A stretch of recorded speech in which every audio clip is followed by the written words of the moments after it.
Hello friends, आप सभी का प्रगति गुरुकुल चैनल पर बहुत स्वागत है। आइए हम देखते हैं कि लास्ट वीडियो में हम सोवियत संघ का विघटन क्यों हुआ था इसके बारे में चर्चा कर रहे थे, जिसमें हमें पता चला था कि वहां के जो लोग थे उनमें विश्वास की भावना खत्म हो गई थी और उनमें विद्रोह की भावना बढ़ गई थी। और जो आंतरिक लोग थे उनको भी मतलब वहां के राज्य व्यवस्था पर भरोसा नहीं था, वो क्वेश्चन करने लग गए थे।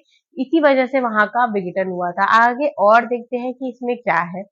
यह व्यवस्था इतनी कमजोर कैसे हुई और अर्थव्यवस्था में गतिरोध क्यों आया, इसके बारे में जानते हैं। इसका उत्तर काफी हद तक साफ है।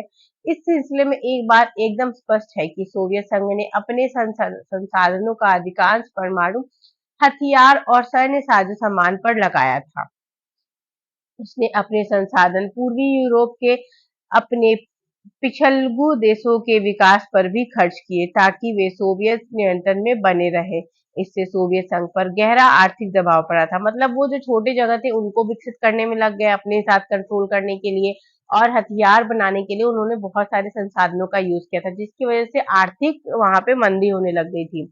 इसी के साथ एक और बात हुई कि पश्चिमी मुल्कों की तरक्की के बारे में सोवियत संघ के आम नागरिकों की जानकारी बढ़ी। वे अपनी राज्य व्यवस्था और पश्चिमी देशों की राज्य व्यवस्था के बीच अंतर माप सकते थे।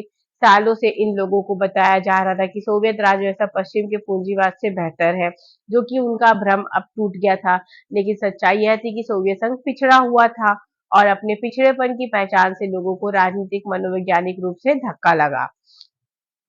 सोवियत संघ प्रशासनिक और राजनीतिक रूप से गतिरोध हो चुका था और सोवियत संघ पर कम्युनिस्ट पार्टी ने 70 सालों तक शासन किया था। कितने सालों तक? 70 सालों तक। ये याद रखने वाली बात है। ये एक नंबर जो क्वेश्चन आता है उसमें पूछा जा सकता है कि सोवियत संघ की कम्युनिस्ट पार्टी ने कितने साल तक शासन किया था? 70 साल तक। और यह पार्टी अब जनता के प्रति जवाबदेह नहीं रही थी। गतिरोध प्रशासन, भारी भ्रष्टाचार और अपनी गलतियों को सुधारने में व्यवस्था की अक्षमता, शासन में ज्यादा खुलापन लाने के लिए के प्रति अनिच्छा और देश के विशालता के बावजूद सत्ता का केंद्रीकृत होना, इन सारी बातों के कारण आम जनता अलग थलग हो गई थी ये सभी चीजों से, और उनमें विद्रोह की भावना जग गई थी और उनको अब चाहिए था स्वतंत्र राज्य उसकी सरकार से। तो ये तो था उसकी कारण। अभी आगे देखते हैं। मिखाइल गोबार्ड जो सुधार के लिए बढ़ रहे थे, जो पिछले वीडियो में हमने देखा था, इन दोनों समस्याओं का समाधान का वायदा किया था। गोबार्ड ने अर्थव्यवस्था को सुधारने, पश्चिम की बराबरी पर लाने और प्रशासनिक ढांचे में ढील देने का वादा किया था। पर गोबार्ड तो रोग का ठीक ठीक निदान कर रहे थे और सुधार को लागू करने का प्रयास भी ठीक था। ऐसे में आपको आश्चर्य हो सकता है कि फिर सोवियत संघ क्यों टूटा। इस बिंदु पर हम और चर्चा करेंगे। इस स्थिति को हमें आगे के इतिहास का शायद ज्यादा बेहतर ढंग से समझा पाएंगे।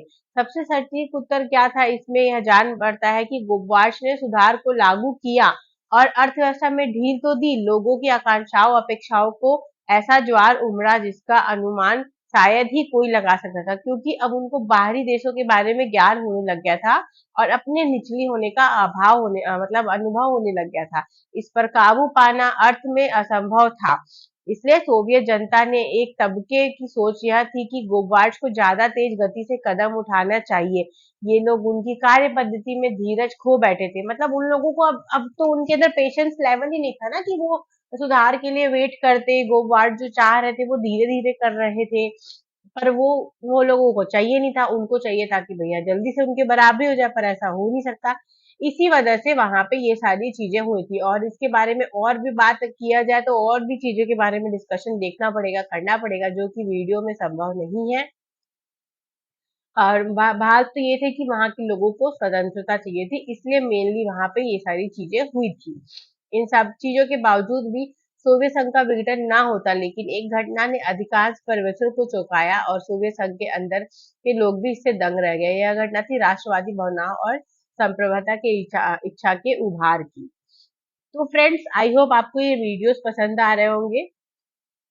वीडियो पसंद आ रहे होंगे तो लाइक जरूर करिएगा और चैनल को सब्सक्राइब करना ना भूलें। मिलती हूँ अगले वीडियो में नेक्स्ट पार्ट के साथ। पुरानी पार्ट अगर नहीं देखे हैं तो जाकर देख लीजिए, चैनल पर मिल जाएंगे।